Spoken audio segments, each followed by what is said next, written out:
আরিফ হোসেন হাওলাদার ছাত্র রাজনীতি থেকে যখন টঙ্গী সরকারি কলেজে সে জিএস হয়েছিল, তখন সে প্রতিযোগিতায় অনেক পরিশ্রমের মাধ্যমে জিএস হয়েছে।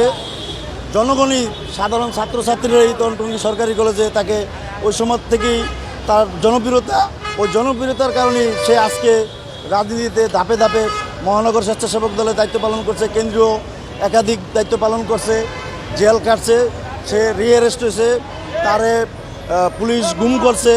আওয়ামী লীগের রাজনীতিতে সবচেয়ে আতঙ্কিত ছিল আরিফ হোসেন হাওলাদার। এই কারণেই সাধারণ মানুষ তাকে এই 6 আসন ঘোষণা করার পরে এমনভাবে ধরছে যে আরিফ, তুমি গাজীপুর এই 6 আসন থেকে তুমি নির্বাচন করো, তোমাকে আমরা সংসদ সদস্য হিসাবে দেখতে চাই। সাধারণ মানুষের প্রতি তার একটা ভালো আন্তরিকতা আছে, মানুষের সাথে মিশতে পারে, এই ধরনের তার রাজনীতির বহুত অবদান আছে। মানুষের যে কোনো কর্মকাণ্ডে সে রাত দিন 24 ঘন্টায় সে ঝাঁপিয়ে পড়ে।